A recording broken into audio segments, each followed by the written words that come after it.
Hey everybody, welcome back to the mill.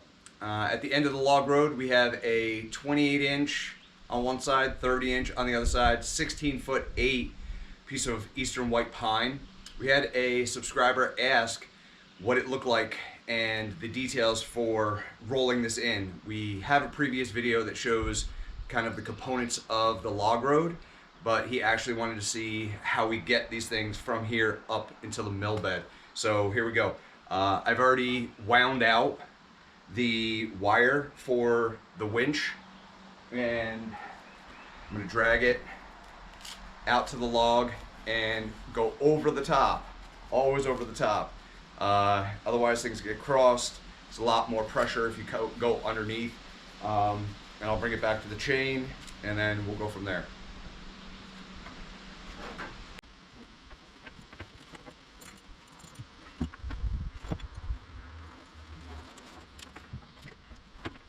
So this log's pretty consistent from end to end, so I can kind of eyeball the center line. With some of the other logs that we've had, there's a very small end and a large butt end, so you have to take that into consideration. Also, if it's uneven from side to side, it tends to roll kind of sideways coming up the mill bed, and you want to make sure that it actually comes up to the top of the bunks somewhat straight, so you're not trying to rework the angle as you're trying to get it into the mill. So for this one, again, fingers crossed, center line should be pretty good, should roll up pretty consistently up the log road. I'm gonna go turn on the generator and you won't be able to hear me for a minute.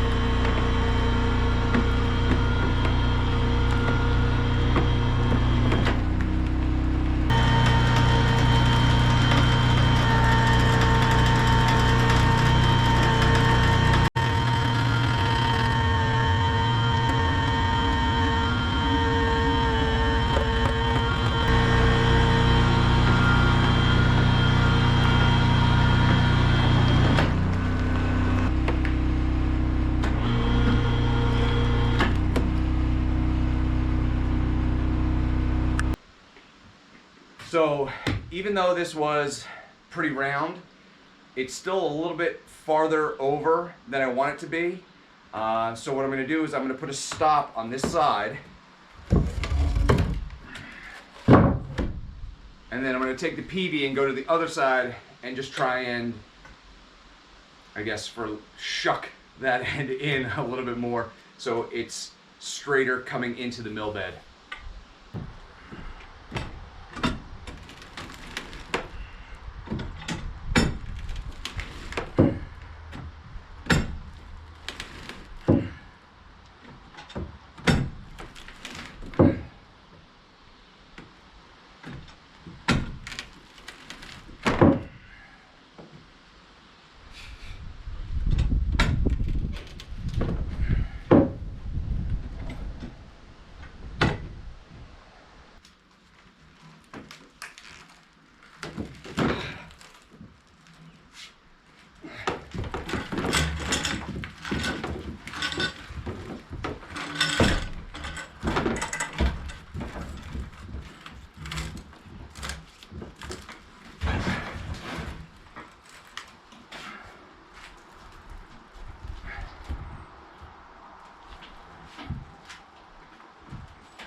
So if you haven't seen the detail yet from the previous video, these are the removable blocks so that we can cut at the lowest depth.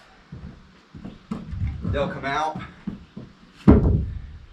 And then if you look at it, when I roll this in, you'll notice it was effort to get it rolling, but it has a tilt into the mill bed. So once you get it moving, even something this big wants to roll in and get to the deck. So at least you're not fighting an uphill battle against it. So make sure that if you're doing something like this and you're fabricating a log road into your mill, that it's got a little bit of a downhill pitch into the mill. It'll save you a lot of heartache. I did a pre-clean of it while I was at the end of the log road. Scratched it, broomed it, blew it off with a blower, got as much big debris, dirt, and stone off of it as I possibly could. I was hoping that it would be clean enough that when I got it up here, I'd feel okay running a new blade into it, but there's just too much small gravel and little pieces and dirt and things in it that I'm gonna end up skinning it like I did the first part. I'm pretty sure that Andy's gonna end up fast forwarding this whole thing. It should be a very short clip for you, a little bit longer for me. I'm gonna try and take off all the stuff that I can and get it out of the way, clean up the log, and show you how to do that, usually using an ice pick. All right, here we go. Thanks for watching, appreciate it. I'm also wearing gloves because it's wicked sappy, because it's fresh cut, and we've end sealed everything. So when I peel the bark, there's just loads of water, sap, pitch, and everything inside.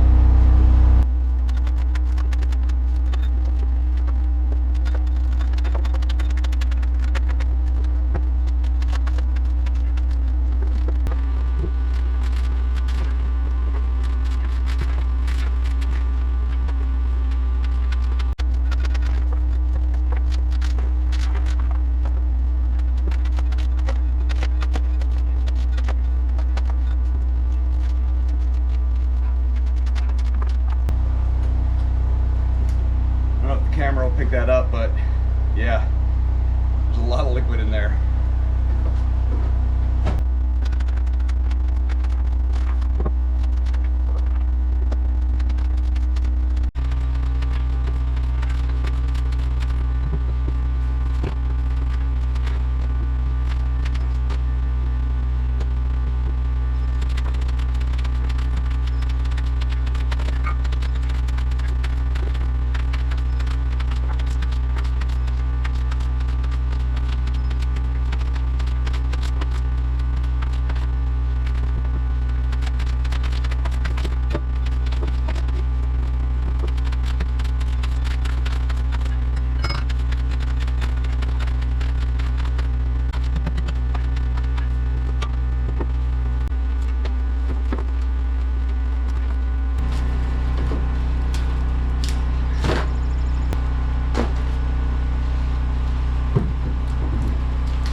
Probably goes without saying, but I opened up the top and made that thin line across the crown of the timber, so that way when I'm peeling, all the debris is going downhill, because like you can probably see, anything that comes up is going to want to stick in the sap. So most of the stuff that's up here is bark, so I'm not too worried about it, but I'll take the camera around for a walk in a little bit and show you how much dirt is on the rails.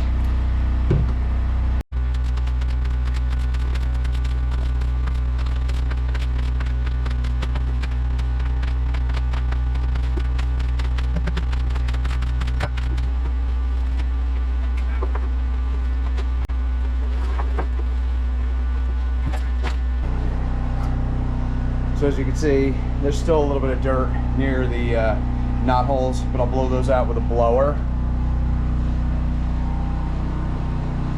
But for all the effort that's required, it really does leave the log clean, and it's definitely going to save the life of the blade on this one.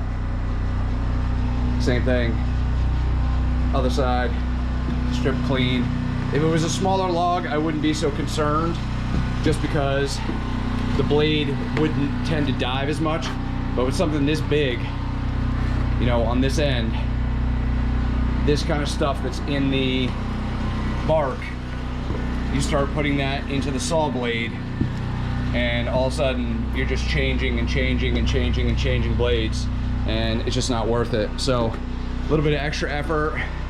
Clean log, looks like a totally different animal. Edit. Ooh, edit.